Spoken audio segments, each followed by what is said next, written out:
millionnaire trouve une fillette de 6 ans agenouillée sur le sol froid de la salle de réunion de son entreprise. D'une voix ferme et avec un chiffon dans les mains, elle explique qu'elle est là pour s'occuper de sa mère, gravement malade. L'homme, fond en larmes et touché par la gravité et la vulnérabilité de l'enfant, prend une décision qui changera leur vie à jamais. Si cette histoire vous a intéressé, n'oubliez pas de vous abonner à notre chaîne et de nous dire depuis quelle ville vous nous regardez. On continue l'aventure. Le ciel parisien s'assombrissait sous une pluie d'automne implacable. Les sartissétissaient. Gouttes d'eau frappaient violemment le pare-brise de la Bentley noire qui traversait le 19e arrondissement. Antoine Vauclair, 48 ans, PDG du groupe immobilier Vauclair & Associés, scrutait d'un regard absent les façades délabrées des immeubles de la Cité des Flandres.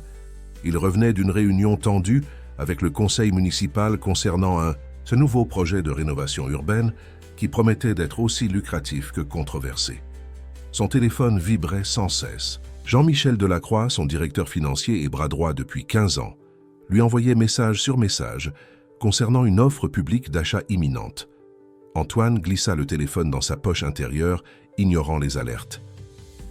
Une fatigue existentielle l'envahissait depuis plusieurs mois, un sentiment d'inutilité qui contrastait violemment avec l'empire qu'il avait bâti. Sa Mercedes ralentit à l'approche d'un carrefour inondé. L'eau atteignait presque le niveau des trottoirs. Le chauffeur, Philippe, s'apprêtait à contourner l'obstacle quand un cri déchira l'air. Antoine leva les yeux et aperçut une petite silhouette qui courait sous la pluie battante, agitant désespérément les bras vers les voitures qui passaient. « Arrêtez !» ordonna-t-il à son chauffeur, poussé par une impulsion qu'il ne comprenait pas lui-même. La portière s'ouvrit, laissant entrer les bruits de la rue et les gouttes de pluie. Une fille d'environ 9 ans, trempée jusqu'aux os, se tenait devant lui. Ses yeux sombres étaient élargis par la peur et l'urgence. « S'il vous plaît, monsieur !» supplia-t-elle en français précipité. « Mon petit frère ne respire presque plus. Personne ne veut nous aider. » Antoine hésita une fraction de seconde. Les chiffres trimestriels l'attendaient. Le conseil d'administration aussi. Son manoir à Neuilly-sur-Seine resterait vide et silencieux, comme chaque soir depuis que son fils avait disparu dans un accident 5 ans plus tôt. Un accident survenu pendant qu'il présidait une réunion cruciale avec des investisseurs chinois. « Où est-il » demanda Antoine, surpris par sa propre voix. La petite fille, qui s'appelait Léa comme il l'apprendrait plus tard, pointa du doigt une ruelle étroite entre 2 immeubles délabrés. Sans réfléchir davantage, Antoine sortit complètement de la voiture. « Attendez-moi ici », dit-il à Philippe qui le regardait avec étonnement. Il suivit la petite fille qui courait déjà vers la ruelle. Ses chaussures italiennes faites main s'enfonçaient dans les flaques d'eau boueuse. Son costume Brioni à 6 000 € était trempé en quelques secondes. Pourtant, il continuait d'avancer, guidé par cet enfant qu'il ne connaissait pas, vers une destination inconnue, mue par une force qu'il n'avait pas ressentie depuis longtemps. Ils entrèrent dans un immeuble à moitié abandonné. L'odeur d'humidité et de moisissure imprégnait les murs décrépits. Ils montèrent 4 étages par un escalier dont la rampe avait disparu par endroits. La petite fille s'arrêta devant une porte entr'ouverte et entra en courant. « Il est là », dit-elle en pointant un matelas posé à même le sol dans un coin de la pièce. Antoine s'approcha lentement. Un bébé d'environ 10 mois gisait immobile, enveloppé dans une couverture usée. Sa respiration était si faible qu'on pouvait à peine l'apercevoir. Son front brillait de fièvre sous la lumière blafarde d'une ampoule nue qui pendait du plafond. « Depuis combien de temps est-il comme ça ?» demanda Antoine en s'agenouillant près du bébé. « Depuis hier soir », répondit Léa, sa voix tremblante, de peur. « Il s'appelle Lucas. Notre maman n'est plus là, je lui ai donné de l'eau, mais il ne veut rien boire. Il a tellement chaud. » Antoine toucha le front du bébé. La chaleur qui s'en dégageait était alarmante. Sans hésiter, il retira son manteau Burberry, enveloppa soigneusement le petit corps fiévreux et le prit dans ses bras. « Viens avec moi, » dit-il à Léa. « Nous allons l'emmener voir un médecin. » La petite fille le suivit sans poser de questions. L'urgence de la situation effaçant toute méfiance envers cet étranger en costume. Ils redescendirent les escaliers, Antoine tenant fermement le bébé contre sa poitrine, sentant la chaleur anormale à travers le tissu luxueux de son manteau. De retour dans la voiture, Antoine donna des instructions précises à Philippe. « À la maison immédiatement, et appelez le docteur Moreau, dites-lui que c'est une urgence. » Philippe acquiesça silencieusement, jetant un regard stupéfait dans le rétroviseur à son patron habituellement si distant, maintenant assis à l'arrière avec un bébé malade dans les bras et une petite fille trempée à ses côtés. Pendant le trajet vers Neuilly-sur-Seine, Antoine observa Léa qui regardait par la fenêtre avec de grands yeux, visiblement impressionnée par la voiture luxueuse. Ses vêtements étaient usés mais propres, ses cheveux bruns attachés en une queue de cheval simple. Elle avait cette maturité dans le regard que seuls possèdent les enfants qui ont dû grandir trop vite. « Comment t'appelles-tu » demanda-t-il finalement. « Léa » répondit-elle sans quitter la fenêtre des yeux. « Léa Durand. Et ton frère ?»« Lucas. Il a 10 mois. Où est votre mère ?» Léa baissa les yeux. Elle est partie, pour toujours. Antoine n'insista pas. Le silence qui suivit était lourd de non-dits. Mais le moment n'était pas aux interrogations. Le bébé dans ses bras émit un gémissement, faible qui renforça son sentiment d'urgence. La Bentley franchit les grilles imposantes de la propriété Vauclair 30 minutes plus tard. Le manoir se dressait, majestueux et froid, sous la pluie qui continuait de tomber. Madame Laurent, la gouvernante qui gérait la maison depuis 2 décennies, les attendait déjà à la porte, alertée par Philippe. « Mon Dieu, monsieur Vauclair !» s'exclama-t-elle en voyant Antoine entrer avec le bébé dans les bras et Léa qui le suivait timidement. « Préparez la chambre d'amis » ordonna Antoine, « et trouvez des vêtements secs pour la petite. » Le docteur Moreau arriva moins de 10 minutes plus tard. C'était un homme d'une 60aine d'années, médecin de famille des Vauclair depuis plusieurs générations. Il examina Lucas avec une efficacité calme pendant qu'Antoine attendait dans le couloir, encore mouillé, son téléphone continuant de vibrer dans sa poche. Après ce qui sembla une éternité, le médecin sortit de la chambre. « Pneumonie et déshydratation sévère », annonça-t-il. « Gravement. Il faut l'hospitaliser immédiatement. »« Non », répondit Antoine avec une autorité surprenante. « Il reste ici. Dites-moi ce dont il a besoin et je l'obtiendrai. » Le docteur Moreau considéra Antoine avec un regard évaluateur, puis hocha la tête. « Très bien. Je vais préparer une liste de médicaments et d'équipements. Il aura besoin d'une surveillance constante pendant les prochaines 48 heures. » Pendant que le médecin rédigeait ses prescriptions, Antoine rejoignit Léa dans la cuisine, où Madame Laurent lui avait préparé un chocolat chaud. La petite fille portait maintenant un t-shirt bien trop grand pour elle, probablement appartenant à la gouvernante. « Ton frère est très malade », expliqua Antoine en s'asseyant face à elle, « mais nous allons prendre soin de lui. » Léa le regarda avec un mélange de méfiance et d'espoir. « Pourquoi vous faites ça? Vous ne nous connaissez même pas. » La question prit Antoine au dépourvu. Pourquoi, en effet? Il avait ignoré des centaines de personnes dans le besoin au cours de sa vie. Des familles entières déplacées par ses projets immobiliers. Des employés licenciés pour améliorer les marges bénéficiaires. Qu'est-ce qui rendait ces 2 enfants différents? Je ne sais pas, répondit-il honnêtement. Mais je te promets que ton frère ira mieux. Cette nuit-là, Antoine annula toutes ses réunions pour les 2 jours suivants, ignorant les messages de plus en plus pressants de Jean-Michel Delacroix. Il installa un fauteuil près du lit où reposait Lucas et s'y assit, observant la respiration laborieuse du bébé. L'image de son propre fils, Thomas, lui revint en mémoire, son visage, son rire, sa chaleur. La douleur familière de l'absence se mêlait étrangement à la présence de ce petit être luttant pour sa vie sous ses yeux. Dans la chambre voisine, Léa dormait enfin, épuisée par la peur et les émotions. Antoine se demandait quelle serait la suite. Il n'avait pas réfléchi aux conséquences de son geste impulsif. Que ferait-il de ses enfants une fois le bébé rétabli? Les services sociaux devraient être informés. Une procédure serait mise en place. Ils disparaîtraient de sa vie aussi soudainement qu'ils y étaient entrés. Pourtant, alors que la pluie continuait de frapper les fenêtres du manoir, Antoine sentait qu'un changement s'opérait en lui. Comme si, en enveloppant ce bébé inconnu dans son manteau de luxe, il avait également enveloppé son cœur glacé dans quelque chose de nouveau et d'inexplicable, quelque chose qui ressemblait presque à de l'espoir. L'aube se levait sur Neuilly-sur-Seine lorsqu'Antoine se réveilla, en sursaut dans le fauteuil. Un instant de désorientation fut suivi par la réalité. Le bébé, la petite fille, la pluie. Il se redressa et vérifia immédiatement l'état de Lucas. La respiration du nourrisson semblait légèrement plus régulière, mais son front restait brûlant. Madame Laurent entra silencieusement dans la chambre, un plateau à la main. « Vous n'avez pas dormi de la nuit, monsieur », dit-elle en posant le café fumant sur la table de chevet. La petite est réveillée. Elle demande des nouvelles de son frère. Antoine se frotta les yeux. « Dites-lui qu'elle peut venir le voir après. » Le petit déjeuner ? Restez. Seul, il sortit son téléphone. 27 appels manqués et 43 messages. La plupart venaient de Jean-Michel Delacroix, quelques-uns du conseil d'administration. Il parcourut rapidement les textes. Une crise, apparemment. L'offre, publique d'achat dont Jean-Michel l'avait informé, était devenue hostile. Un concurrent, le groupe Mercier, tentait de prendre le contrôle de Vauclair & Associés. En temps normal, cette nouvelle l'aurait fait bondir de son fauteuil et courir au siège social. Aujourd'hui, étrangement, il se contentait de fixer l'écran avec détachement. Il composa finalement le numéro de Jean-Michel. Antoine. Enfin.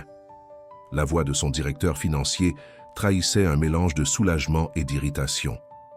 Où étais-tu? Nous sommes en pleine crise. Le groupe Mercier a... Je sais, coupa Antoine. J'ai lu tes messages. Je ne viendrai pas aujourd'hui. Un silence stupéfait accueillit cette annonce. Comment ça, tu ne viendras pas? Antoine, c'est de l'avenir de la société dont nous parlons. Quelque chose d'important est survenu, un problème personnel. Je te fais confiance pour gérer la situation jusqu'à demain.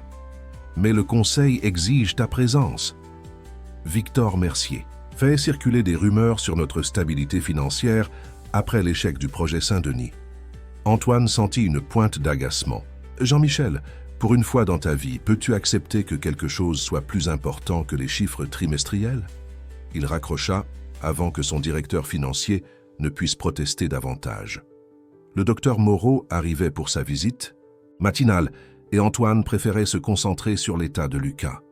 L'examen fut minutieux.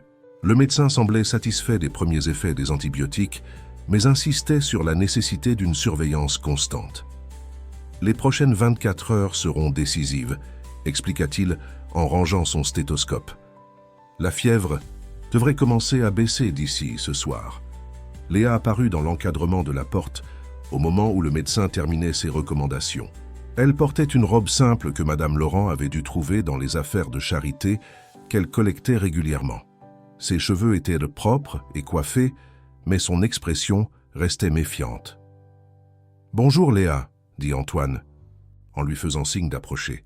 « Le docteur dit que ton frère va un peu mieux. » La petite fille s'avança prudemment et jeta un œil au bébé endormi. « Quand est-ce qu'il va se réveiller ?»« Bientôt », assura le docteur Moreau avec un sourire bienveillant. « Il a besoin de beaucoup de repos pour guérir. » Après le départ du médecin, Antoine et Léa restèrent seuls dans la chambre, le silence uniquement interrompu par la respiration de Lucas.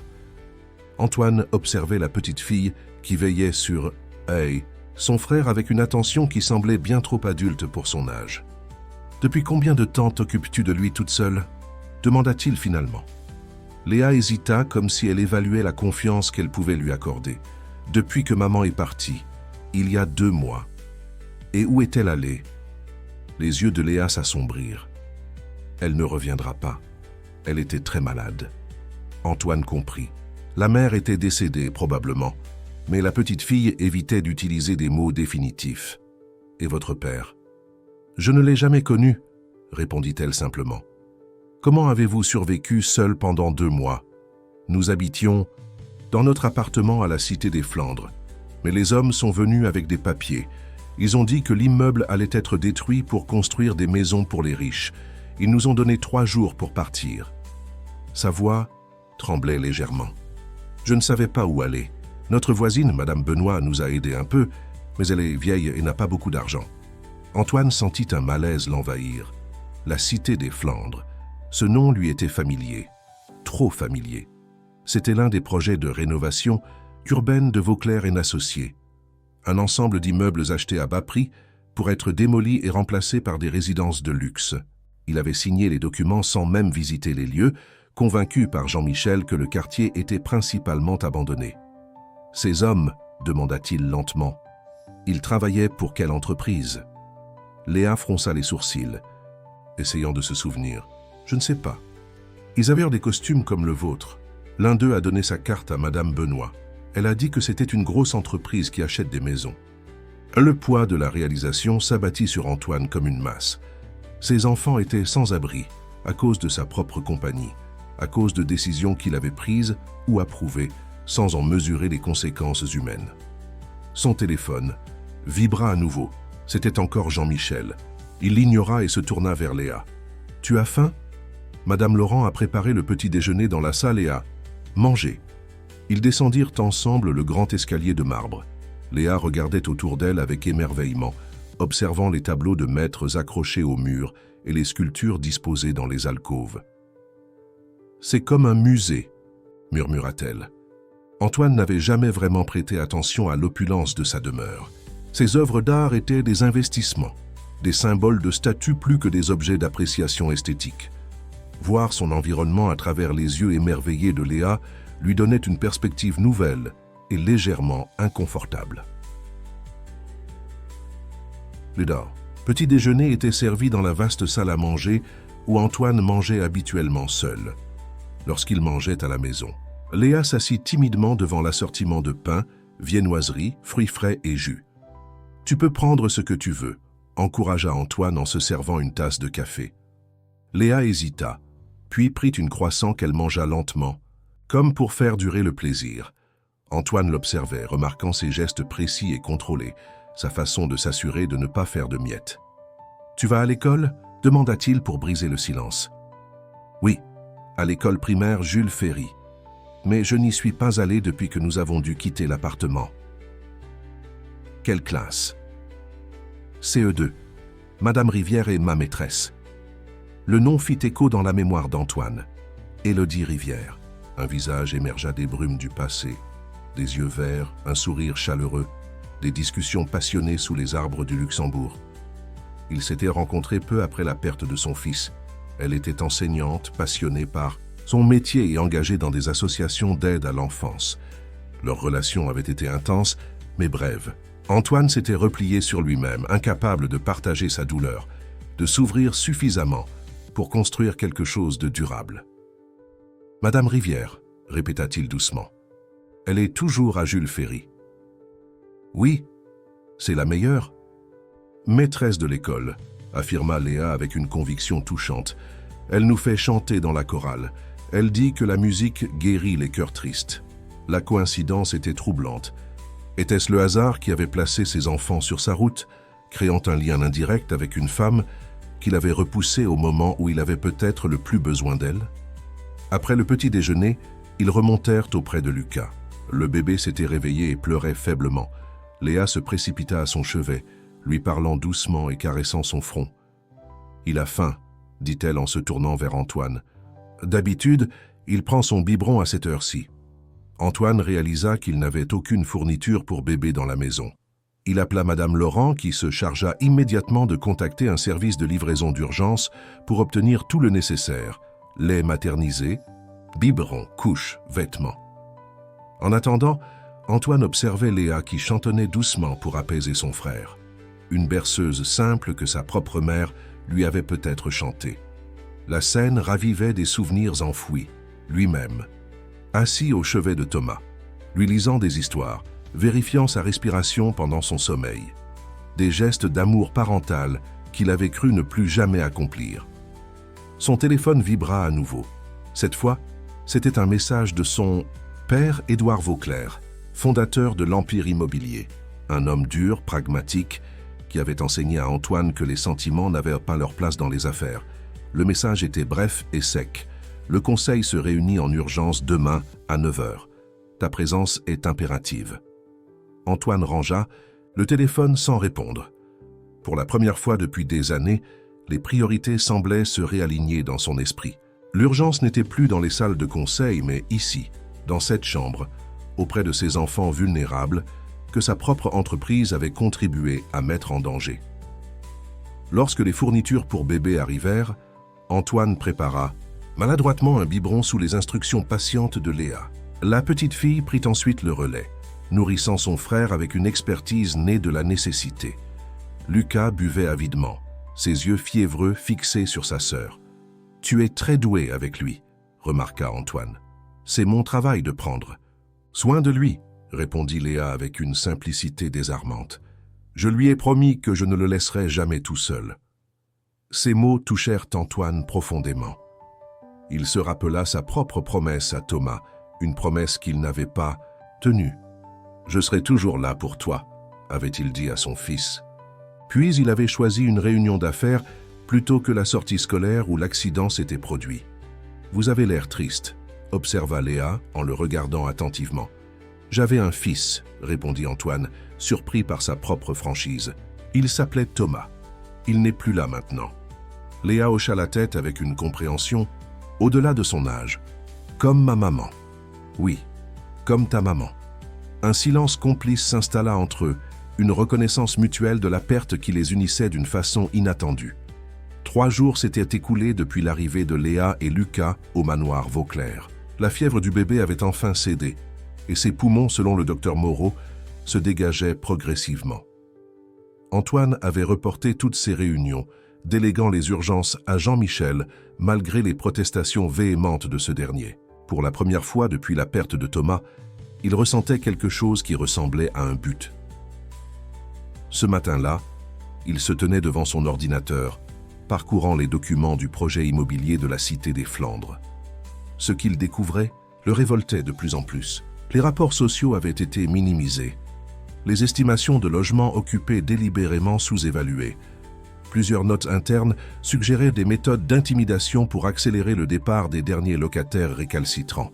La signature électronique d'Antoine apparaissait en bas de chaque document, mais il ne se souvenait pas d'avoir lu ces détails. Il avait fait confiance à son équipe, approuvant aveuglément les projets présentés comme rentables et stratégiques.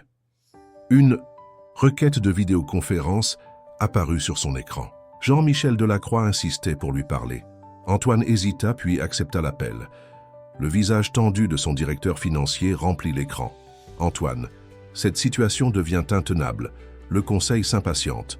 Victor Mercier intensifie son offensive et personne ne comprend ton absence. »« J'ai des raisons personnelles importantes, » répondit Antoine avec fermeté. Jean-Michel plissa les yeux. « Des raisons personnelles? Depuis quand les affaires personnelles priment-elles sur l'entreprise pour toi? Tu n'as même pas pris un jour de congé après la disparition de Thomas. » La mention de son fils raviva une douleur familière, mais Antoine maintint son calme. « Justement, c'était peut-être une erreur. »« Écoute, » reprit Jean-Michel en baissant la voix, « des rumeurs circulent. On dit que tu traverses une sorte de crise existentielle, que tu perds ton mordant. Le Conseil s'inquiète de ta capacité à diriger dans cette période critique. Le Conseil devrait plutôt s'inquiéter de nos pratiques commerciales, » rétorqua Antoine. « J'ai examiné le dossier de la Cité des Flandres. Ce que nous avons fait là-bas est inacceptable. » Jean-Michel eut un rire nerveux. « La Cité des Flandres, c'est un projet standard de rénovation urbaine. Nous avons suivi toutes les procédures légales. » Les procédures légales, peut-être. Mais qu'en est-il de l'éthique? Nous avons délibérément minimisé l'impact humain. Des familles ont été jetées à la rue. C'est le prix du progrès, Antoine. Tu le sais mieux que quiconque. Tu n'as jamais eu de scrupules à ce sujet auparavant. C'était vrai, et cette réalisation pesait lourdement sur les épaules d'Antoine. Les choses changent, dit-il simplement. Je change.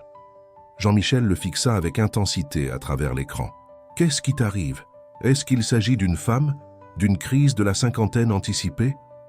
Je serai au bureau demain, conclut Antoine, ignorant la question. Nous parlerons de tout cela en personne. Il mit fin à l'appel avant que Jean-Michel ne puisse insister davantage. Le silence de son bureau contrastait avec le léger bourdonnement d'activité qui montait du reste de la maison. Madame Laurent avait engagé une infirmière pédiatrique pour s'occuper de Lucas pendant la journée, et le bébé répondait bien aux soins professionnels. Antoine quitta son bureau et se dirigea vers le salon, où il entendait la voix de Léa. La petite fille était assise sur le tapis, entourée de feuilles de papier et de crayons de couleur que Madame Laurent avait dénichés dans les placards.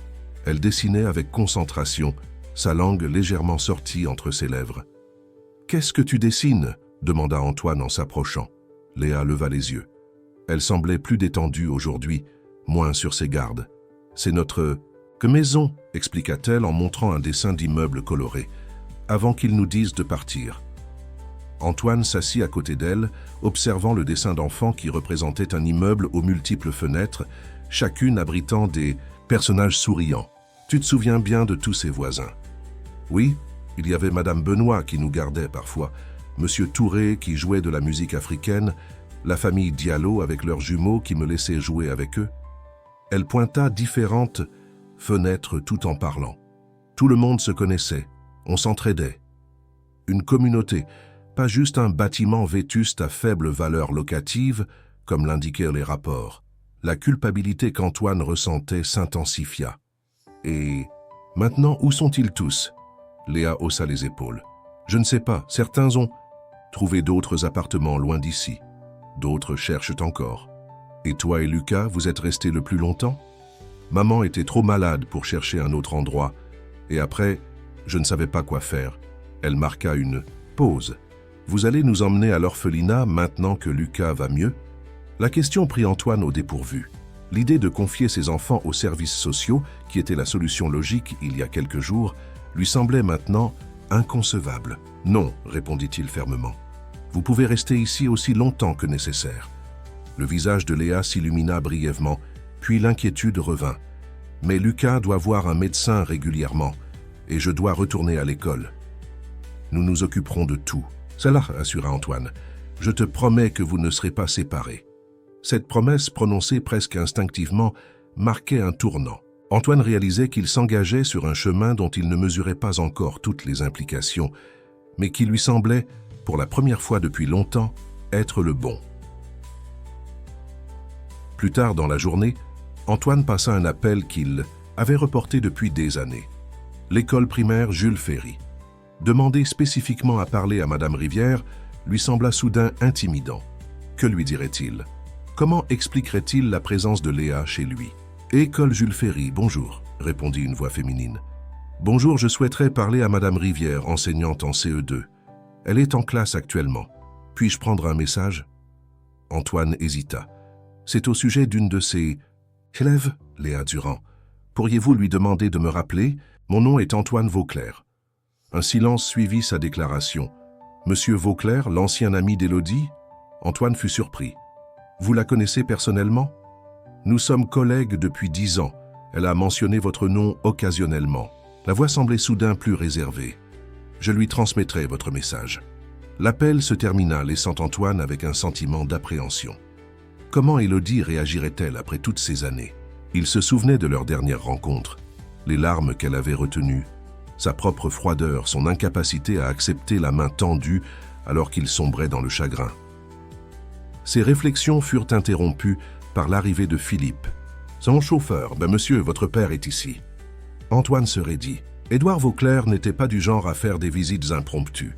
Sa présence signifiait une confrontation imminente. Édouard Vauclair apparut dans l'encadrement de la porte du bureau. À 72 ans, il conservait une allure imposante, les épaules droites et le regard perçant qui avait intimidé générations de collaborateurs et concurrents. « Antoine », salua-t-il sèchement. « Père, je ne savais pas que tu viendrais. » Évidemment, puisque tu ignores mes appels depuis 3 jours, Édouard s'avança dans la pièce, examinant son fils d'un regard critique. Jean-Michel m'a informé de ton absence prolongée, au milieu d'une tentative d'OPA hostile. J'avais des affaires urgentes à régler. Plus urgentes que la survie de l'entreprise que j'ai construite pendant 40 ans, que tu es censé diriger maintenant. Le ton était acerbe. Antoine soutint le regard de son père. Oui, certaines choses sont plus importantes. Édouard fronça les sourcils sur le point de répliquer quand un bruit de pas léger attira leur attention. Léa apparut dans le couloir, s'arrêtant net en voyant l'inconnu. « Qui est cet enfant ?» demanda Édouard, stupéfait. « Léa, je te présente mon père, Édouard Vauclair, » dit Antoine calmement. « Père, voici Léa Durand. » La petite fille fit une légère révérence, visiblement intimidée. « Bonjour, monsieur. » Édouard la fixait comme s'il avait vu un fantôme. « Qu'est-ce que cela signifie, Antoine? Pourquoi y a-t-il une enfant dans ta maison? » « C'est une longue histoire, » répondit Antoine. « Léa, pourrais-tu aller voir comment? Va ton frère, je dois parler avec mon père. » Léa hocha la tête et s'éclipsa rapidement. Édouard se tourna vers son fils, exigeant des explications. Antoine raconta alors l'histoire, la rencontre sous la pluie, le bébé malade, la découverte du lien avec le projet immobilier de la Cité des Flandres. À mesure qu'il parlait, le visage de son père passait de l'incrédulité à la consternation. « Tu as recueilli les enfants de parfaits inconnus? Et maintenant quoi? Tu joues à la famille heureuse au lieu de diriger ton entreprise. Ces enfants ont perdu leur foyer à cause de nos actions, » répondit Antoine avec fermeté. « Ne ressens-tu aucune responsabilité ?» Édouard balaya l'argument d'un geste de la main. « Le développement urbain implique des déplacements. C'est regrettable mais nécessaire. Tu ne peux pas sauver tout le monde, Antoine. Je ne cherche pas à sauver tout le monde. Juste, c'est 2 enfants pour l'instant. » Pour l'instant, Édouard le scrutait intensément. « Qu'est-ce que cela signifie? Tu comptes les garder ?» La question flottait dans l'air, exigeant une réponse qu'Antoine n'avait pas encore formulée clairement, même pour lui-même.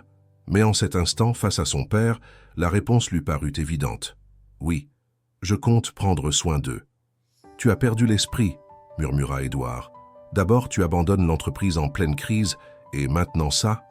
Est-ce que c'est à cause de Thomas ?» Une sorte de compensation malsaine. La mention de son fils raviva la douleur, mais Antoine ne céda pas. Il ne s'agit pas de compensation.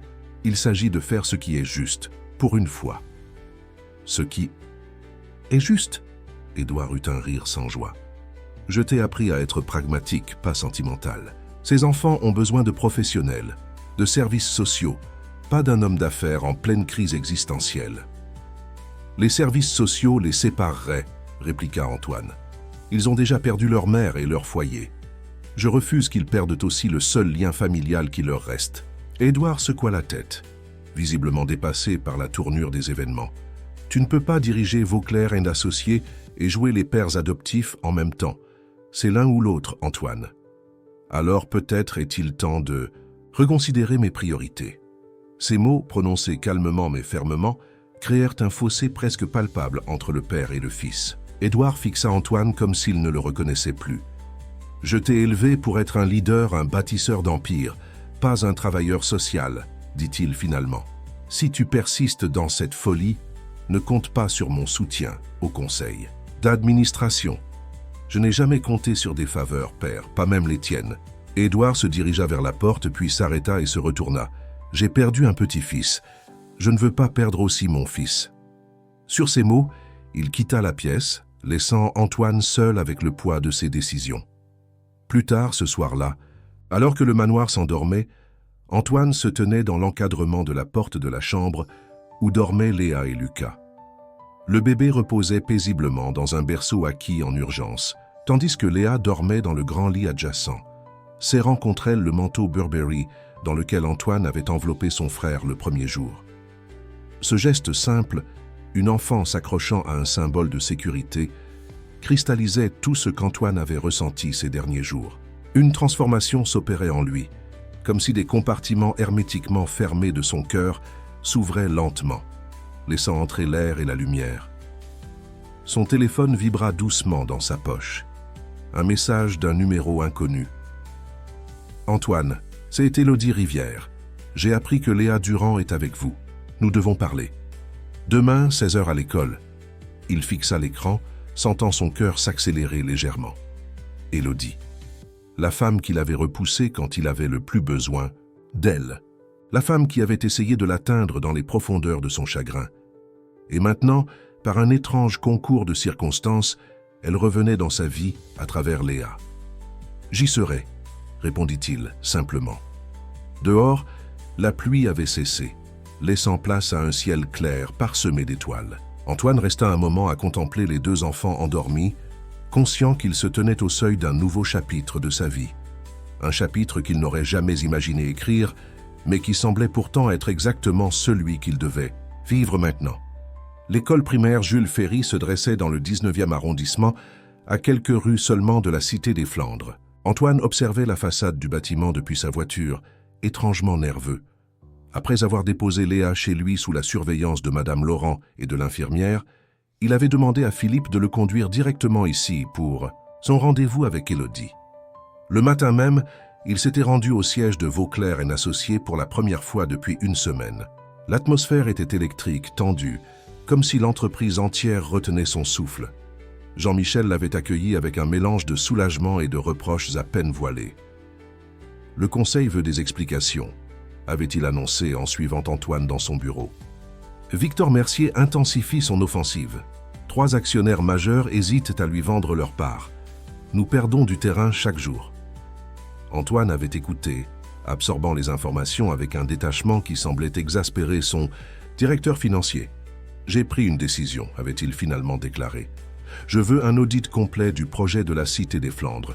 Toutes les procédures d'expulsion, tous les documents administratifs, toutes les communications avec les résidents. » Jean-Michel avait pâli. « Un audit, maintenant ?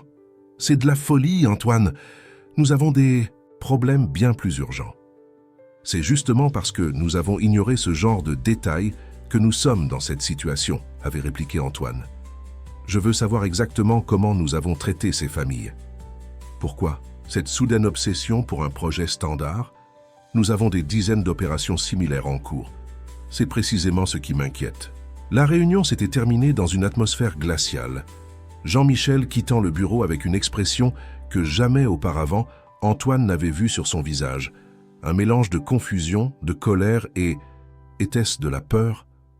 Maintenant, assis dans sa voiture devant l'école, Antoine se demandait s'il n'était pas en train de sacrifier tout ce qu'il avait construit. Pourtant, étrangement, cette pensée ne l'effrayait plus comme avant. Il sortit du véhicule et traversa la cour, déserte. Les cours n'étaient pas encore terminés. Une secrétaire l'accueillit et le dirigea vers une petite salle de réunion où Élodie l'attendait. Elle se leva à son entrée. 5 ans s'étaient écoulés depuis leur dernière rencontre, mais Antoine fut frappé par à quel point elle semblait inchangée. Les mêmes yeux verts intelligents, les mêmes cheveux châtains coupés au carré, la même présence chaleureuse qui l'avait attiré dès leur première rencontre. « Antoine », dit-elle simplement. « Élodie ». Il resta debout, incertain de la façon de la saluer. Un serrement de main semblait trop formel, une embrassade trop intime après tant d'années. Elle résolut son dilemme en lui indiquant une chaise. « Assieds-toi, s'il te plaît. » Ils s'assirent face à face, séparés par une petite table. Le silence s'étira quelques secondes avant qu'Élodie ne le rompe. « J'ai été surprise d'apprendre que Léa était chez toi. Elle est absente depuis presque 2 semaines. J'étais très inquiète. »« Elle va bien, » assura Antoine. Son frère était gravement malade, une pneumonie. Il récupère maintenant. Élodie le fixait intensément, comme si elle cherchait à décrypter un puzzle. Complexe. Comment se fait-il que ces enfants se retrouvent sous ta responsabilité? Antoine lui raconta alors l'histoire. La rencontre sous la pluie, le bébé malade, la découverte bouleversante concernant le projet immobilier. Au fur et à mesure qu'il parlait, le regard d'Élodie s'adoucissait. « J'étais au courant pour leur situation, » dit-elle quand il eut terminé. « La mère de Léa est décédée d'un cancer il y a 2 mois. J'ai essayé de suivre la situation, mais Léa a cessé de venir à l'école après leur expulsion. J'ai contacté les services sociaux, mais ils n'avaient pas encore localisé les enfants. Tu la connais bien, remarqua Antoine. C'est une élève exceptionnelle, brillante, sensible. Elle a un don pour la musique que je n'ai jamais vu chez un enfant de cet âge. » Élodie marqua une pause, mais elle a toujours été très secrète, très protectrice envers son frère. Sa mère travaillait comme femme, de ménage, souvent de nuit. Léa prenait déjà soin de Lucas bien avant la maladie de sa mère. « Elle n'a que 9 ans, » murmura Antoine.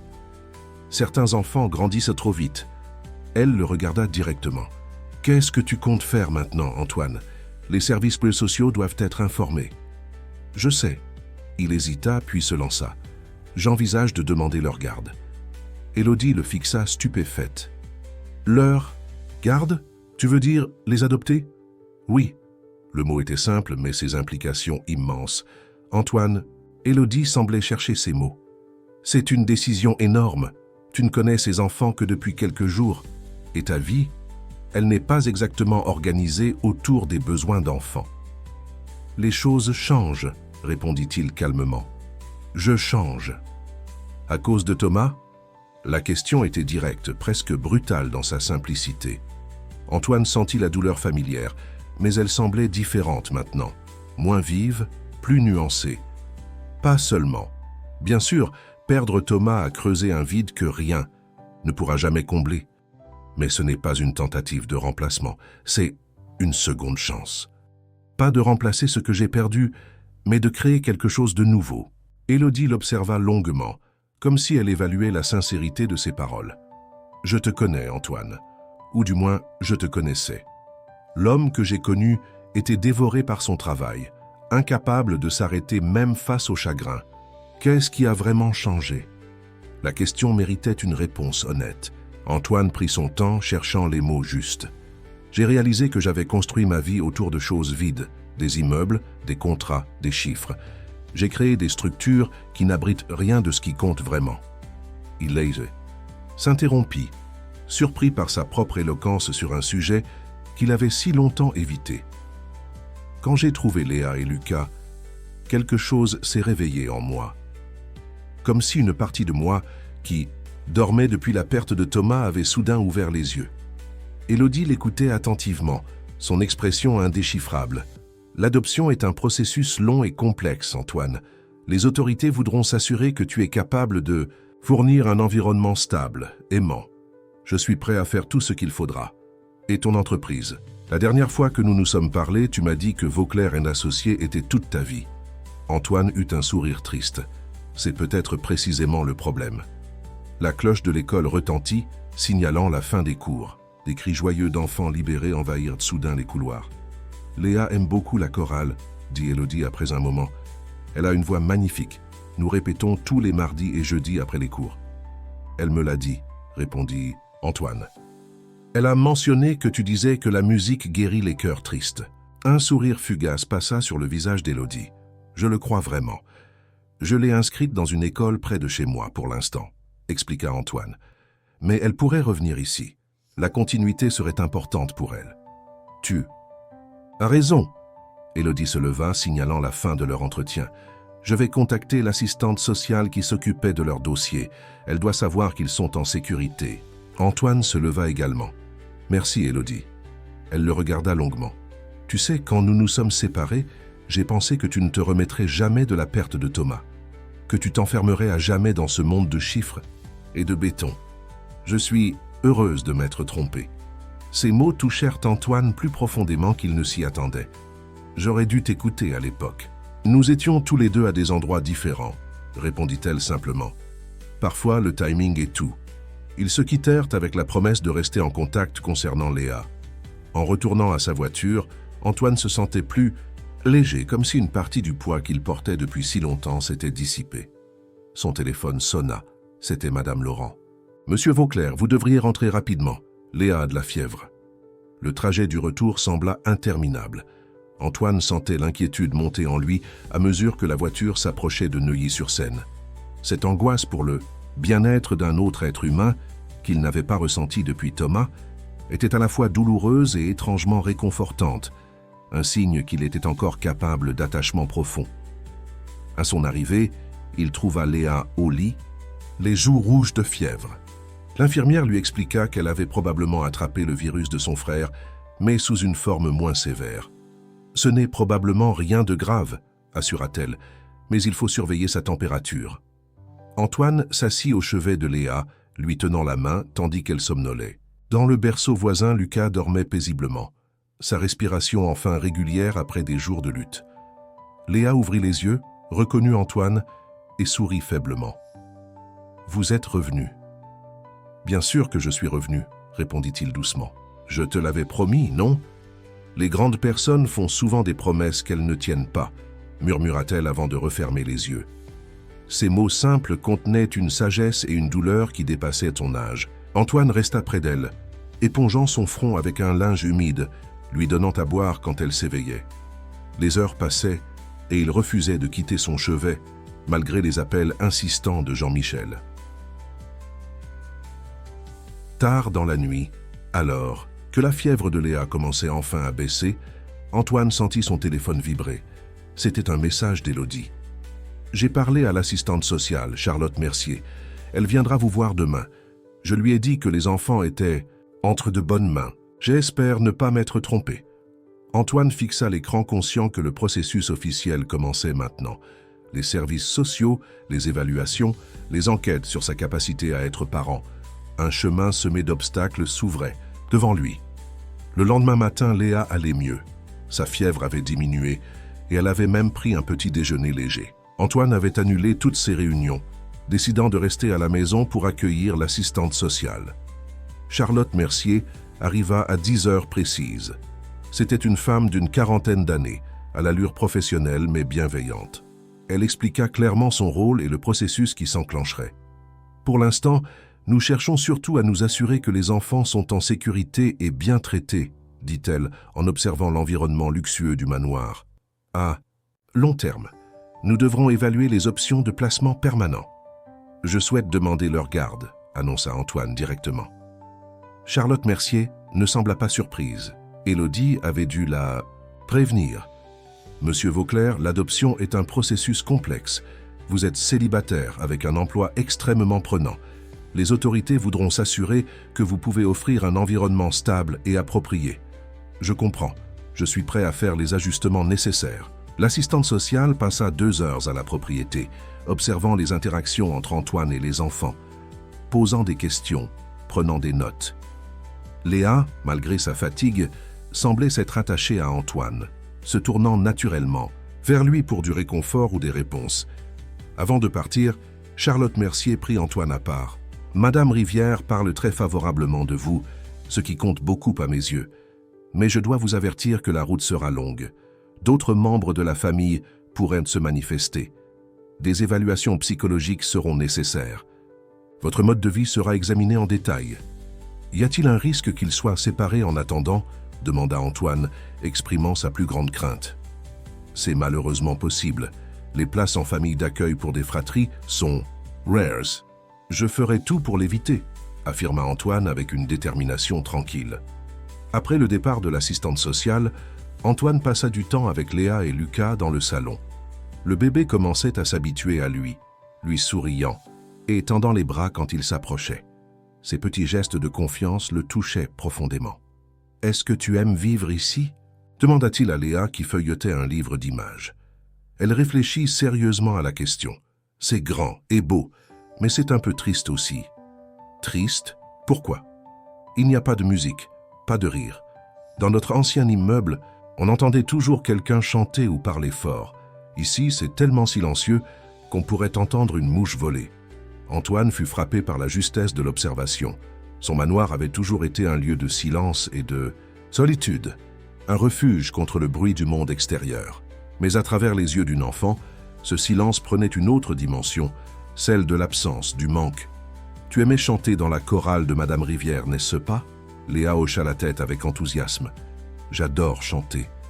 Maman disait que quand je chantais, même les oiseaux s'arrêtaient pour écouter. J'aimerais t'entendre chanter un jour. » Elle le regarda timidement. « Vraiment? Vraiment ?» Léa hésita, puis commença à fredonner doucement une mélodie simple. Sa voix, claire et pure, remplit lentement la pièce. C'était une berceuse, française traditionnelle, au clair de la lune. Antoine ferma les yeux, laissant la musique le traverser. Lucas, dans son transat, agitait joyeusement les bras, comme s'il reconnaissait la chanson que sa sœur lui avait probablement chantée de nombreuses fois. Lorsque Léa termina, un silence différent s'installa. Non plus un silence de vide, mais un silence plein, vibrant encore des échos de sa voix. « C'était magnifique », murmura Antoine, surpris par l'émotion qui l'étreignait.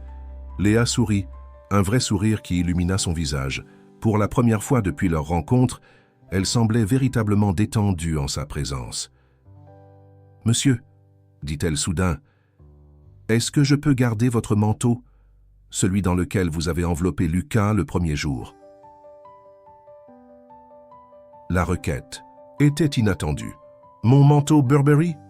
Elle acquiesça solennellement. « Il nous a porté chance, et il me fait me sentir en sécurité. » Antoine fut touché par cette demande simple, mais profondément significative. « Bien sûr, Léa, il est à toi maintenant. » Ce soir-là, après avoir bordé les enfants, Antoine remarqua que Léa avait placé le manteau sur son lit, l'utilisant comme une couverture supplémentaire. Ce geste symbolique une enfant s'accrochant à ce qui représentait pour elle protection et sécurité, cristallisait tout ce qui avait changé en lui ces derniers jours. Il se rendit dans son bureau et s'assit devant son ordinateur. Il était temps de prendre des décisions concrètes pour l'avenir. Il commença à rédiger un plan, réorganisation de son emploi du temps, aménagement dans la maison pour la rendre plus accueillante pour des enfants, recherche sur les écoles et les activités adaptées. À minuit passé, son téléphone sonna, c'était Jean-Michel. « Antoine, nous avons un problème. Quelqu'un a divulgué des informations confidentielles sur le projet de la Cité des Flandres à la presse. L'article sort demain matin. » Antoine sentit son cœur s'accélérer. Quelles informations exactement? Tout. Les méthodes d'intimidation, les rapports falsifiés, les pots de vin aux inspecteurs municipaux. C'est une catastrophe totale. Un silence lourd s'installa. Antoine comprit soudain la gravité de ce qui se profilait, non seulement pour l'entreprise, mais aussi pour sa demande de garde des enfants. Un scandale public pourrait compromettre sérieusement ses chances. Qui aurait pu faire ça? Demanda-t-il finalement. Le silence de Jean-Michel fut plus éloquent que n'importe quelle réponse. Antoine comprit soudain que son propre directeur financier, son bras droit, depuis 15 ans venait peut-être de lui planter un couteau dans le dos. Le scandale éclata comme une tempête parfaite. À 8 heures du matin, l'article du Figaro détaillait les pratiques douteuses de Vauclair et Associés dans le projet de la Cité des Flandres. À 9 heures, toutes les chaînes d'information en parlaient. À 10 heures, les actions de l'entreprise chutaient de 15%. À midi, une foule de journalistes campait devant les grilles du siège social et du manoir Vauclair. Antoine observait ce chaos depuis son bureau, les rideaux tirés pour éviter les téléobjectifs indiscrets. Madame Laurent veillait à ce que les enfants restent à l'étage, loin des fenêtres et du tumulte. L'ironie de la situation ne lui échappait pas. Lui qui avait toujours vécu dans la discrétion se retrouvait soudain au centre d'un scandale médiatique. Le téléphone n'arrêtait pas de sonner. Jean-Michel, le conseil d'administration, les actionnaires, tous exigeaient des explications, des démentis, une stratégie de gestion de crise.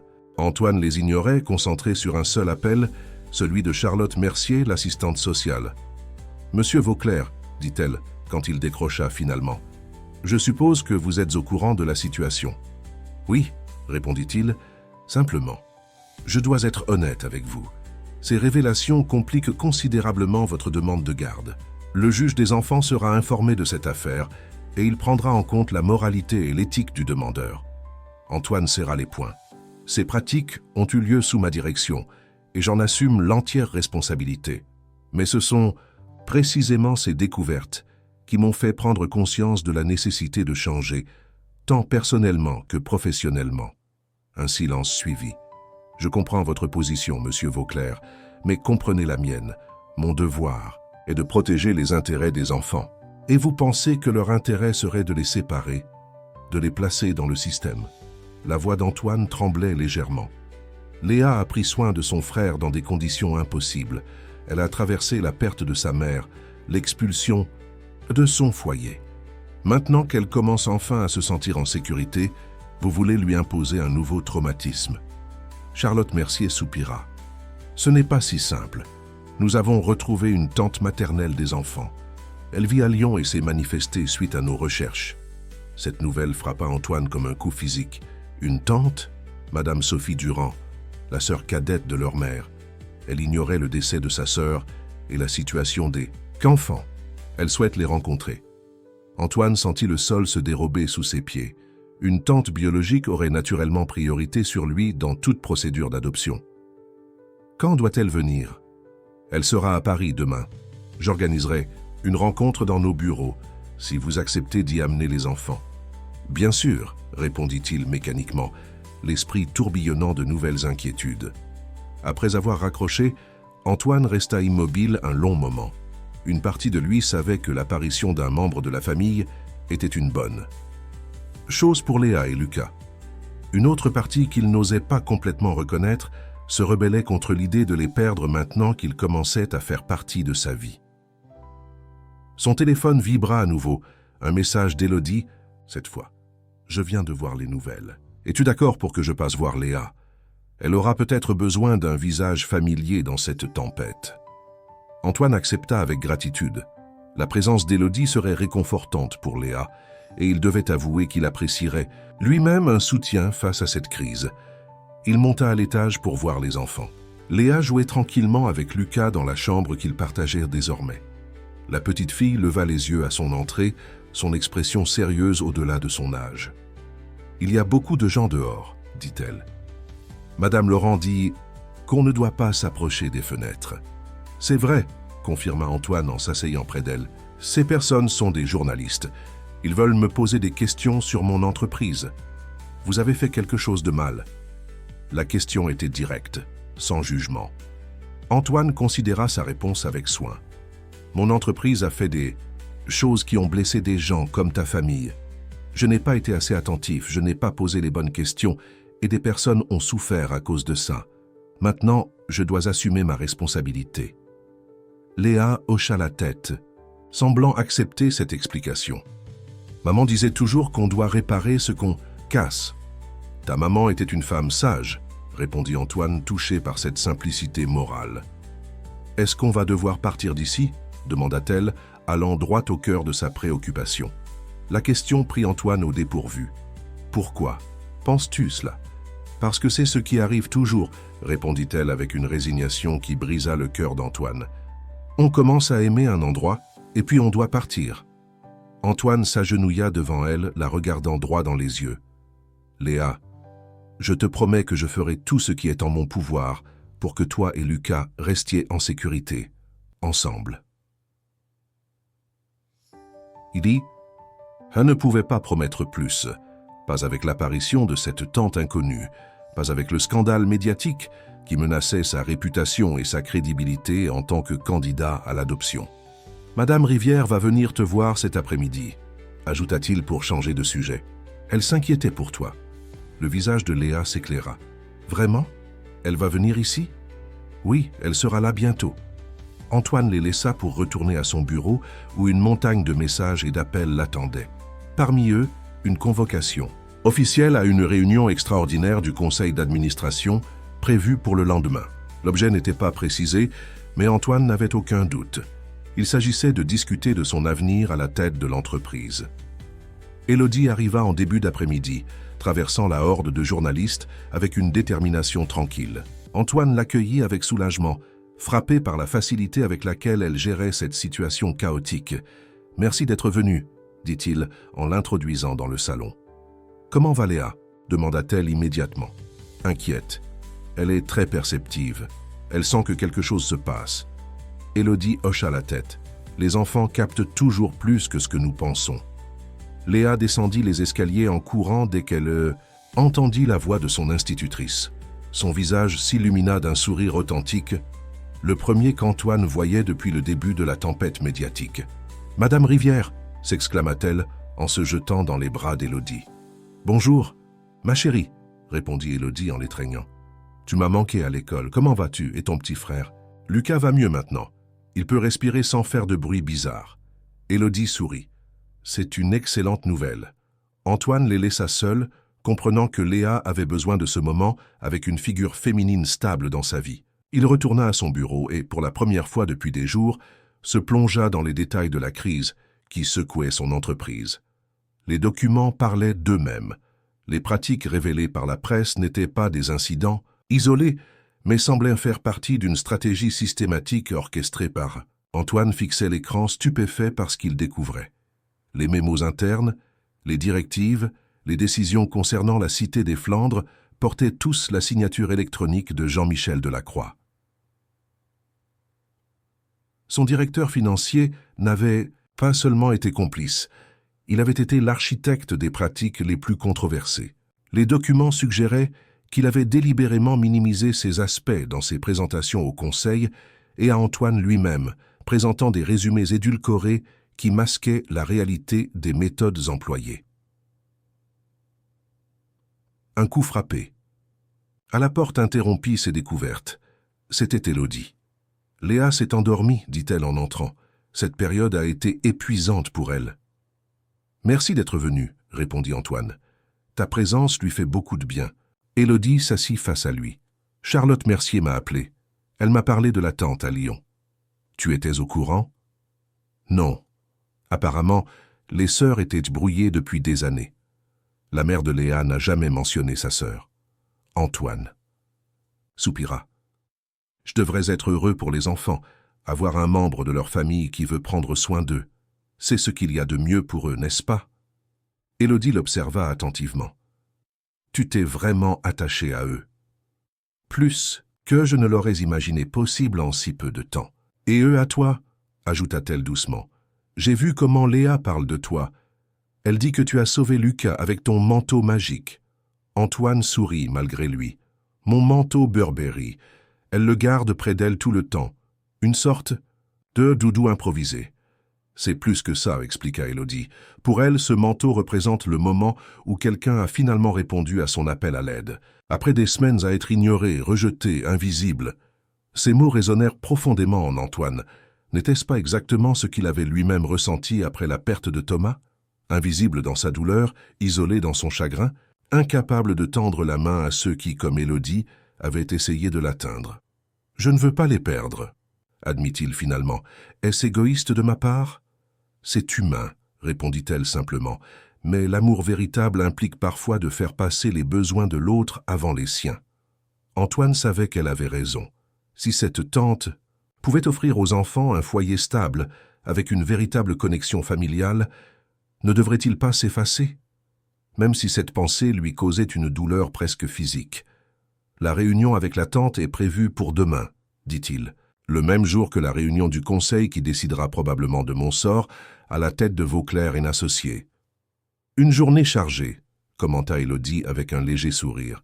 « Tu veux que je t'accompagne pour rencontrer la tante, Léa ? Se sentirait peut-être plus à l'aise avec moi présente. » La proposition le toucha. « Tu ferais ça ? » ?»« Bien sûr. Ces enfants comptent pour moi aussi, Antoine. » Ils restèrent assis en silence pendant un moment, partageant cette préoccupation commune pour l'avenir de Léa et Lucas. Antoine réalisa combien la présence d'Élodie lui avait manqué, sa chaleur, son intégrité, sa capacité à voir au-delà des apparences. « Je suis désolé, » dit-il soudainement, « pour la façon dont je t'ai traité après Thomas.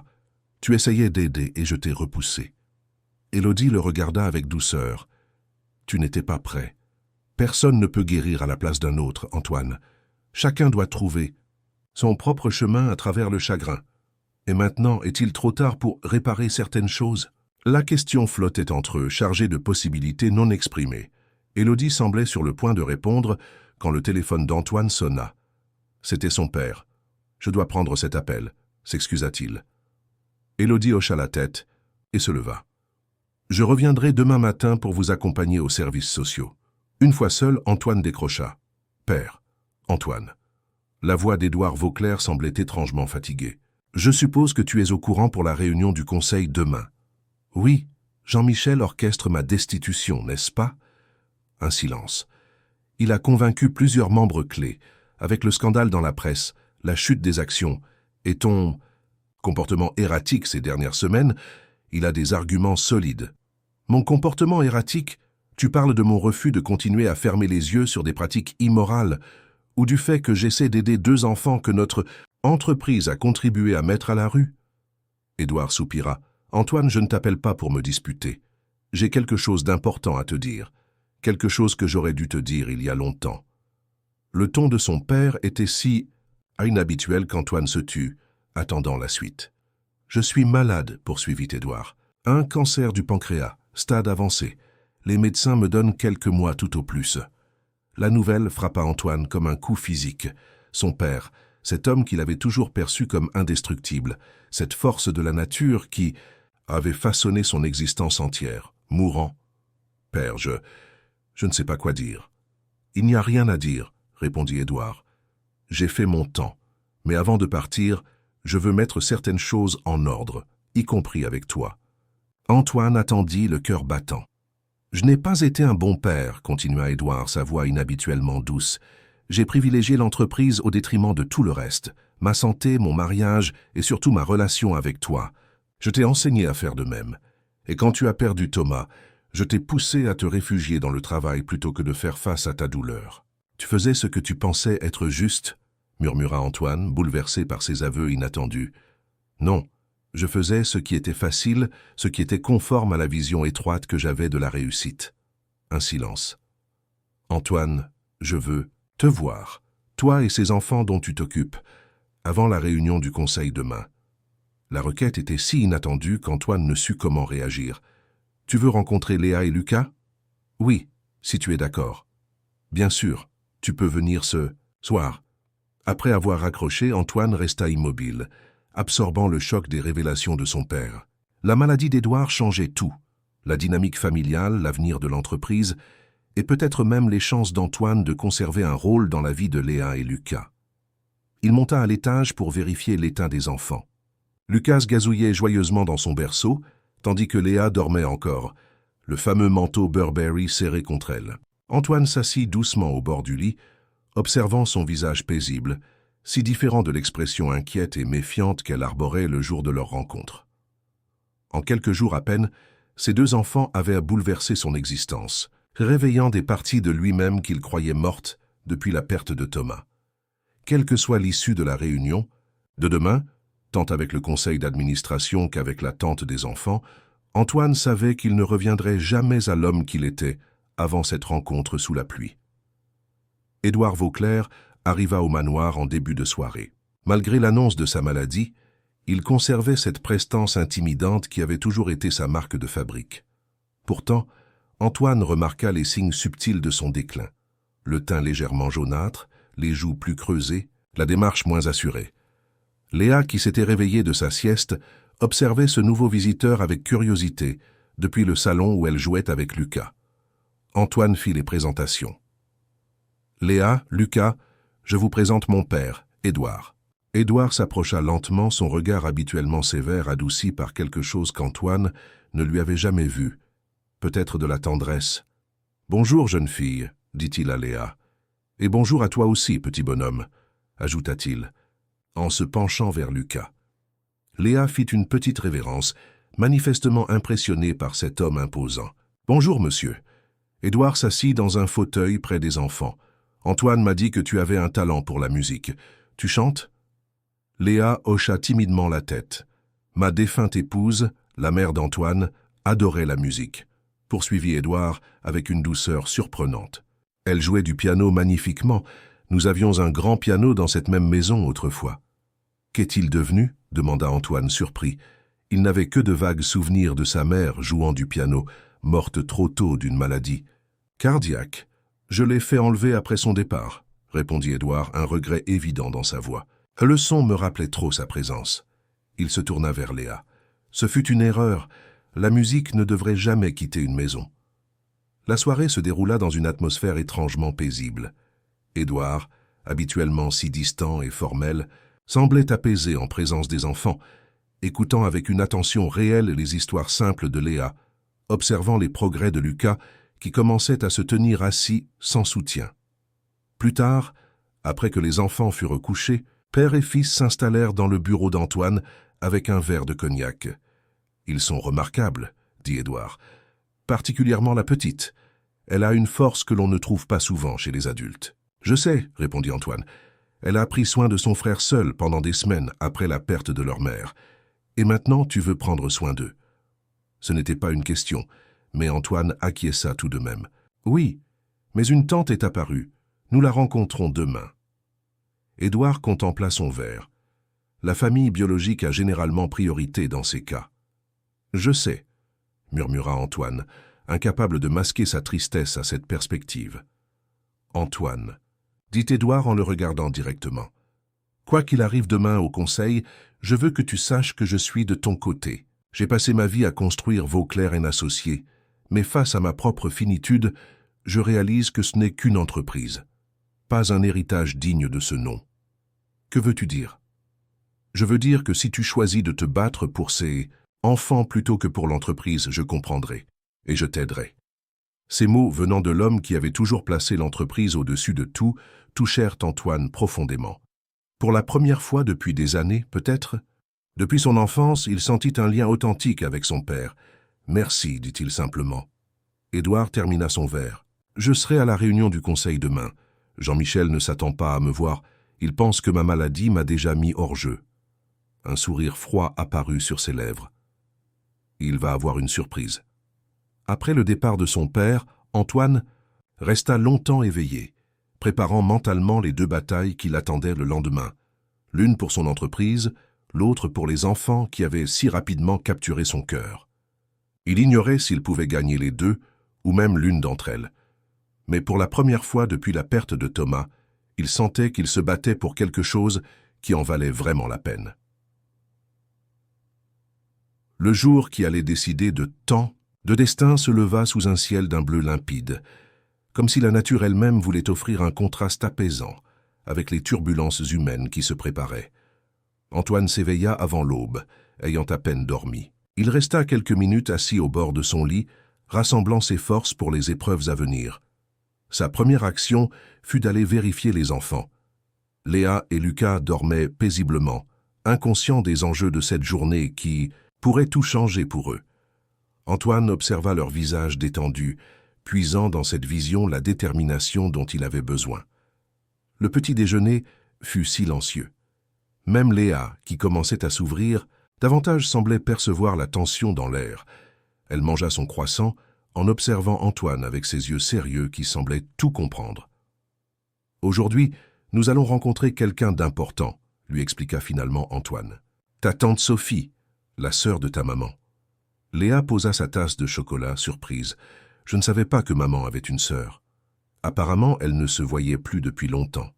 Mais ta tante vient de Lyon pour te rencontrer, toi et Lucas. » « Pourquoi ?» Antoine chercha ses mots. « Parce qu'elle est votre famille. Et quand elle a appris ce qui était arrivé à votre maman, elle a voulu vous connaître. » Léa sembla digérer cette information, son jeune esprit saisissant probablement les implications mieux que ce qu'Antoine aurait souhaité. « Est-ce qu'on va devoir aller vivre avec elle ?» La question directe le prit au dépourvu. « Je ne sais pas, Léa, c'est possible. Nous verrons comment se passe la rencontre. »« Mais on est bien ici, » protesta-t-elle doucement. « Lucas aime sa chambre. Et vous nous avez promis qu'on resterait ensemble. »« Je tiendrai cette promesse, » affirma Antoine avec conviction. « Quoi qu'il arrive, je m'assurerai que toi et Lucas restiez ensemble. » Élodie arriva peu après, comme convenu. Sa présence apporta un calme bienvenu dans l'atmosphère tendue du manoir. Elle salua chaleureusement Léa, jouant quelques minutes avec Lucas avant de se tourner vers Antoine. « Comment te sens-tu » demanda-t-elle doucement. « Comme quelqu'un qui joue sa vie sur deux tableaux différents le même jour, » répondit-il avec un faible sourire. « À quelle heure est la réunion avec la tante ?»« À 11 heures aux services sociaux. Le conseil d'administration est à 14 heures. » Élodie hocha la tête. « Nous serons là pour toi, pour les deux rendez-vous. » Ce « nous » simple et inclusif toucha Antoine plus qu'il ne l'aurait imaginé. Après des années de solitude volontaire, l'idée d'avoir quelqu'un à ses côtés dans ces moments cruciaux lui semblait presque irréelle. Ils arrivèrent au bureau des services sociaux avec quelques minutes d'avance. Charlotte Mercier les accueillit dans le hall, son expression professionnelle masquant ses pensées sur le scandale médiatique qui entourait maintenant Antoine. « Madame Durand est déjà arrivée, » informa-t-elle. « Elle attend dans la salle de réunion. » Antoine sentit son cœur s'accélérer. Il échangea un regard avec Élodie qui lui offrit un sourire rassurant. Léa, tenant fermement la main d'Antoine d'un côté et celle d'Élodie de l'autre, semblait soudain très petite et vulnérable. Lucas, confortablement installé dans les bras d'Antoine, gazouillait joyeusement, inconscient des enjeux. La salle de réunion était simple et fonctionnelle, meublée d'une grande table et de chaises confortables. Une femme d'une quarantaine d'années se leva à leur entrée. Antoine fut frappé par sa ressemblance avec Léa. Les mêmes yeux sombres, expressifs, le même port de tête légèrement fier. « Bonjour, » dit-elle, sa voix tremblant légèrement d'émotion. « Je suis Sophie Durand. » Léa s'immobilisa, scrutant, cette femme qui portait le même nom de famille qu'elle. « Vous êtes la sœur de maman ?» demanda-t-elle avec une franchise enfantine. Sophie hocha la tête, les larmes aux yeux. « Oui, Léa, je suis ta tante. » Elle s'approcha lentement, s'agenouillant pour être au niveau de la petite fille. « Tu ressembles tellement à Claire, ta maman, quand elle avait ton âge. » Les présentations se poursuivirent. Antoine observait attentivement les interactions, notant la douceur avec laquelle Sophie parlait aux enfants, l'émotion authentique dans ses gestes quand elle prit Lucas dans ses bras pour la première fois. La conversation qui suivit fut à la fois douloureuse et nécessaire. Sophie expliqua qu'elle et Claire s'étaient rebrouillées des années auparavant suite à un désaccord familial qu'elle regrettait profondément. « J'ai essayé de la recontacter plusieurs fois, » dit-elle, la douleur évidente dans sa voix. « Mais Claire avait toujours été têtue. Quand j'ai finalement découvert qu'elle était malade, c'était trop tard. »« Comment nous avez-vous retrouvés ?» demanda Antoine. « J'ai engagé un détective privé après avoir appris son décès par un ancien ami commun. Mais vous nous avez devancés, monsieur Vauclair, vous avez trouvé les enfants avant nous. » Antoine expliqua alors sa rencontre fortuite avec Léa et Lucas, omettant soigneusement les détails concernant le rôle de son entreprise dans leur expulsion. Ce n'était pas le moment pour ces révélations. Au fil de la conversation, un portrait de Sophie Durand se dessinait. Une femme célibataire, propriétaire d'une librairie à Lyon sans enfant, mais visiblement chaleureuse et sincère dans son désir de s'occuper de ses neveux. « Je sais que c'est soudain pour vous, » dit-elle, en s'adressant directement à Léa. « Tu ne me connais pas encore et je comprends que tu te sentes en sécurité avec M. Vauclair, mais nous sommes de la même famille, Léa. J'ai connu ta maman toute sa vie. J'ai des photos d'elle, enfant, des histoires à te raconter sur vos grands-parents, des choses que personne d'autre ne pourra te donner. » Léa écoutait attentivement, son expression indéchiffrable. Antoine sentait sa petite main serrer la sienne plus fort, comme si elle craignait d'être séparée de lui immédiatement. « Que proposez-vous concrètement ?» demanda finalement Charlotte Mercier, ramenant la discussion vers les aspects pratiques. Sophie prit une profonde inspiration. « J'aimerais accueillir Léa et Lucas chez moi, à Lyon. J'ai déjà commencé les démarches pour devenir leur tutrice légale. J'ai un appartement au-dessus de ma librairie, avec une chambre supplémentaire que je peux aménager pour eux. Il y a une bonne école à proximité et une crèche pour Lucas. » Le cœur d'Antoine se serra. Tout cela semblait si définitif, si raisonnable. Comment pourrait-il s'opposer à cette solution qui semblait dans le meilleur intérêt des enfants? « Peut-être, » intervint Élodie, parlant pour la première fois, « serait-il bon de procéder par étapes? Les enfants ont subi beaucoup de changements en peu de temps. Un déménagement immédiat à Lyon pourrait être perturbant, surtout pour Léa qui vient de reprendre l'école. » Charlotte Mercier acquiesça. « C'est une suggestion judicieuse. Une période de transition permettrait aux enfants de s'habituer à leur tante avant tout changement majeur. » Sophie semblait réceptive à cette idée. « Bien sûr, je comprends. Je pourrais rester à Paris quelques semaines, rendre visite régulièrement aux enfants. » Elle se tourna vers Antoine. « Si vous êtes d'accord, monsieur Vauclair. » Antoine acquiesça, reconnaissant pour ce sursis temporaire, même s'il savait que ce n'était probablement que retarder l'inévitable. « Ma maison leur reste ouverte, aussi longtemps que nécessaire. » Léa, qui avait suivi cet échange avec une attention intense, intervint soudain. « Est-ce qu'on peut garder le manteau ?» demanda-t-elle, sa petite voix tremblante. Sophie la regarda perplexe. « Quel manteau, ma chérie ?» Antoine expliqua doucement l'histoire du manteau Burberry qui avait servi à envelopper Lucas le jour de leur rencontre, et comment il était devenu pour Léa un symbole de sécurité. Sophie sourit avec compréhension. « Bien sûr que tu peux le garder, Léa, c'est important pour toi. » La réunion se termina sur un accord provisoire. Sophie resterait à Paris 2 semaines, pendant lesquelles elle rendrait visite aux enfants quotidiennement pour établir une relation. Une décision définitive concernant leur placement serait prise ensuite, en tenant compte de l'avis des enfants eux-mêmes, dans la mesure du possible. En quittant les bureaux, Antoine se sentait émotionnellement épuisé, mais il n'avait pas le luxe de se reposer. La réunion du conseil d'administration l'attendait dans moins de 2 heures. « Je vais emmener les enfants déjeuner », proposa Élodie. « Tu devrais te préparer pour ton prochain combat. » Antoine accepta avec gratitude. Il embrassa Léa et Lucas, promettant de les retrouver plus tard, puis se dirigea vers le siège de Vauclair & Associés. Le bâtiment de verre et d'acier qui abritait l'empire immobilier qu'il dirigeait lui sembla soudain étranger, comme s'il appartenait à une autre « Viens !» Les employés qu'il croisait le regardaient avec un mélange de curiosité et d'appréhension, conscients du drame qui se jouait au sommet de l'entreprise.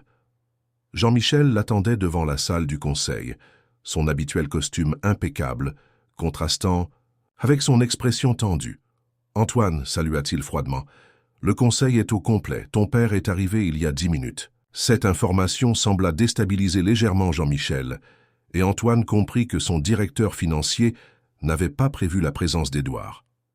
Parfait, répondit-il simplement. La salle du conseil était plongée dans un silence pesant lorsqu'Antoine entra. 12 personnes étaient assises autour de la grande table ovale, représentant les principaux actionnaires et administrateurs de Vauclair & Associés. Édouard occupait sa place habituelle, à l'extrémité opposée de celle d'Antoine. « Messieurs, mesdames, » commença Antoine en prenant place, « je vous remercie pour votre présence aujourd'hui. » Jean-Michel prit immédiatement la parole, comme Antoine s'y attendait. « Nous sommes réunis pour discuter de la crise sans précédent qui frappe notre entreprise et des mesures à prendre pour restaurer la confiance de nos actionnaires et partenaires. » Ce qui suivit fut un réquisitoire méthodique contre la gestion récente d'Antoine. Son absence inexpliquée pendant plusieurs jours cruciaux, ses décisions erratiques et maintenant le scandale médiatique concernant la Cité des Flandres, qui avait fait chuter les actions de 15% en une seule journée. La conclusion s'impose d'elle-même, conclut Jean-Michel. Pour sauvegarder l'entreprise, un changement de direction est nécessaire. Je propose donc un vote pour relever Antoine Vauclair de ses fonctions de PDG, à titre temporaire dans un premier temps, puis définitif après une période d'évaluation. Un murmure parcourut l'assemblée. Antoine observait les visages autour de la table, notant ceux qui acquiesçaient déjà, ceux qui semblaient indécis, ceux qui évitaient son regard. Avant ce vote, intervint Antoine calmement, j'aimerais dire quelques mots. Jean-Michel fronça les sourcils, mais ne pouvait décemment pas refuser ce droit à celui qui était encore techniquement le PDG. Antoine se leva et regarda chaque membre du conseil tour à tour. Depuis 15 ans, je dirige cette entreprise, avec une obsession, celle des résultats financiers. J'ai mesuré notre succès en mètres carrés construits, en bénéfices générés, en valeur boursière. Et selon ces critères, nous avons effectivement réussi. Il marqua une pause. Mais il y a une semaine, j'ai découvert ce que coûtait réellement ce succès. Des familles expulsées sans considération humaine, des rapports manipulés pour masquer l'impact social de nos projets, des pratiques d'intimidation envers les locataires récalcitrants. Jean-Michel s'agita visiblement mal à l'aise. Ce que la presse a révélé sur la Cité des Flandres n'est pas un incident isolé, poursuivit Antoine. C'est le symptôme d'une culture d'entreprise que nous avons tous contribué à créer et à maintenir, une culture où les chiffres importent plus que les personnes. Il sortit alors une clé USB de sa poche. Sur ce support se trouvent des documents internes concernant le projet de la Cité des Flandres. Des mémos, des directives, des décisions prises en mon nom, mais sans mon approbation explicite. Des documents qui montrent clairement qui a orchestré les pratiques les plus controversées de ce projet. Jean-Michel pâlit visiblement. « Antoine, ce n'est pas le moment pour des accusations sans fondement. »« Sans fondement ?» coupa Antoine. « J'ai passé la nuit à examiner ces documents, Jean-Michel. Ta signature électronique est sur chacun d'eux. Tu as délibérément minimisé ces aspects dans tes présentations au Conseil et à moi-même. » Un silence stupéfait tomba sur l'Assemblée. Édouard Vauclair se redressa dans son fauteuil, son regard perçant fixé sur Jean-Michel. « Ce que je propose, continua Antoine, n'est pas de nier nos erreurs, mais de les reconnaître et d'en tirer les leçons. Je propose une restructuration complète de notre approche des projets urbains, un audit indépendant de tous nos développements en cours, la création d'un fonds de soutien pour les familles déplacées par nos projets passés, à commencer par celle de la Cité des Flandres. » Il se tourna vers son père. Vauclair & Associés a été fondé sur une vision, celle de construire des espaces où les gens pourraient vivre, travailler, s'épanouir. Quelque part en chemin, nous avons perdu cette vision au profit de la seule rentabilité. Je veux nous ramener à nos valeurs fondatrices. Édouard Vauclair se leva lentement, attirant tous les regards. Sa silhouette, bien que légèrement voûtée par la maladie, imposait toujours le respect. « J'ai fondé cette entreprise il y a 43 ans, commença-t-il, sa voix ferme malgré sa fragilité physique. J'ai consacré ma vie à la bâtir, parfois au détriment de choses plus importantes, ma famille notamment. » Il regarda brièvement Antoine. « Et j'ai enseigné à mon fils à faire de même. » Il fit une pause, balayant l'assemblée du regard. « Mais aujourd'hui, face à ma propre finitude, je réalise que ce qui compte vraiment n'est pas ce que nous construisons, mais pourquoi et comment nous le construisons. Antoine a raison, nous avons perdu notre chemin. Jean-Michel semblait abasourdi par ce soutien inattendu. « Édouard, avec tout le respect que je vous dois, votre fils abandonne l'entreprise en pleine crise pour s'occuper d'enfants qu'il connaît à peine. Est-ce vraiment le comportement d'un PDG responsable ?» Édouard sourit légèrement. « Jean-Michel, tu confonds responsabilité et obsession. Mon fils a finalement compris ce que j'ai mis trop longtemps à réaliser, qu'une vie consacrée uniquement au profit est une vie incomplète. » Il se tourna vers les autres membres du conseil. « Je soutiens pleinement le plan de restructuration proposé par Antoine, et j'ajoute ma propre proposition. Que Jean-Michel Delacroix soit suspendu de ses fonctions pendant l'enquête sur son rôle dans le scandale de la Cité des Flandres. » La réunion se poursuivit pendant 2 heures supplémentaires, mais l'issue était désormais claire. Le Conseil, influencé par la présence et les arguments d'Édouard, vota majoritairement en faveur du maintien d'Antoine à son poste et de la mise en œuvre de son plan de restructuration. Jean-Michel fut effectivement suspendu, en attendant les résultats d'une enquête interne. Lorsqu'Antoine quitta finalement le bâtiment, le soleil commençait à décliner. Il se sentait étrangement léger, comme libéré d'un poids qu'il portait depuis trop longtemps. Son père l'accompagnait, marchant lentement à ses côtés. « Tu t'es bien battu, » commenta Édouard. « Grâce à ton soutien, » répondit Antoine. « Je ne m'y attendais pas. » Édouard sourit faiblement. Disons que la perspective de la mort clarifie remarquablement les priorités. Ils marchèrent en silence quelques instants. « Et maintenant ?» demanda finalement Édouard. « Pour les enfants, je veux dire. » Antoine soupira. Leur tante semble être une femme bien, sincèrement désireuse de prendre soin d'eux. Ils partiront probablement avec elle à Lyon dans quelques semaines. « C'est ce que tu souhaites ?»« Ce que je souhaite importe peu. Il s'agit de ce qui est le mieux pour eux. » Édouard hocha la tête pensivement. « Tu sais, quand ta mère est morte, j'ai failli tout abandonner. L'entreprise, nos projets, tout. La douleur était insupportable. » Il marqua une pause. « Mais au lieu de faire face à cette douleur, je m'y suis soustrait en me plongeant dans le travail. J'ai transformé ma perte en ambition, mon chagrin en empire commercial. » Il posa une main sur l'épaule de son fils. « Ne fais pas la même erreur, Antoine. Que ces enfants restent ou partent. Ne te réfugie pas à nouveau dans le travail. Tu as commencé à ouvrir ton cœur. Continue, même si c'est douloureux. » Ces mots, venant de l'homme qui lui avait enseigné toute sa vie l'inverse, touchèrent Antoine profondément. 2 semaines s'écoulèrent, riches en changements.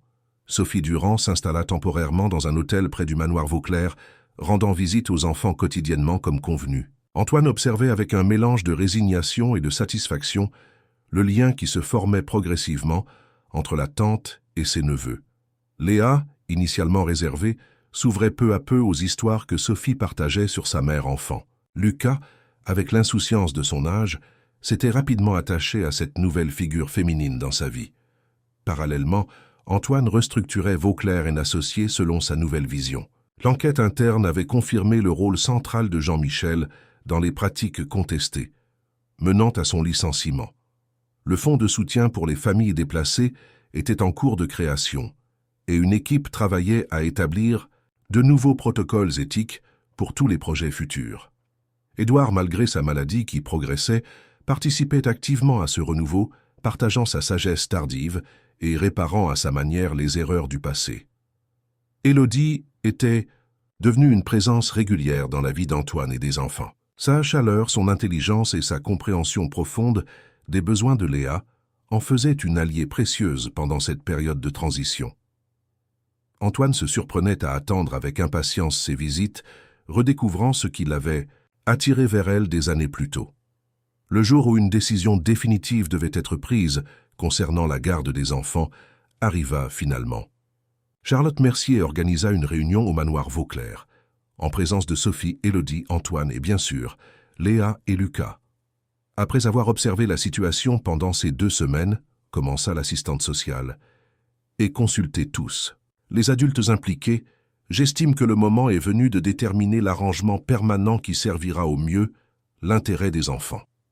Antoine se préparait intérieurement à la conclusion qu'il anticipait, le départ de Léa et Lucas pour Lyon avec leur tante. Il avait accepté cette issue, se promettant de rester en contact et de veiller de loin sur leur bien-être. « Madame Durand, » poursuivit Charlotte en se tournant vers Sophie, « souhaitez-vous exprimer votre position ?» Sophie prit une profonde inspiration. Ces 2 semaines m'ont permis de mieux connaître mes neveux et de comprendre leurs besoins. Léa est une enfant extraordinaire, avec un talent musical remarquable et une maturité touchante. Lucas est un bébé joyeux qui s'épanouit chaque jour davantage. Elle marqua une pause, semblant chercher ses mots.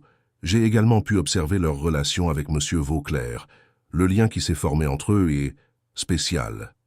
Ils ont trouvé ici une stabilité, une sécurité dont ils avaient désespérément besoin après tout ce qu'ils ont traversé. Antoine sentit son cœur s'accélérer, incertain de la direction que prenait ce discours. C'est pourquoi, continua Sophie, après mûre réflexion, je ne souhaite pas perturber à nouveau leur vie en les déplaçant à Lyon. Je propose plutôt un arrangement de garde partagée, où les enfants resteraient à vivre ici, avec M. Vauclair comme tuteur principal, tandis que je leur rendrais visite régulièrement et les accueillerais pendant certaines vacances. Un silence stupéfait suivit cette déclaration. Antoine fixait Sophie, incapable de croire ce qu'il venait d'entendre. « Êtes-vous certaine de cette décision, Madame Durand ?» demanda Charlotte Mercier, également surprise. Sophie hocha la tête avec conviction. « Absolument. J'ai une librairie à gérer à Lyon, ce qui n'est pas idéal pour élever seuls 2 jeunes enfants. Plus important encore, j'ai vu comment M. Vauclair a transformé sa vie pour eux, comment il a mis de côté sa carrière pour être présent à chaque instant.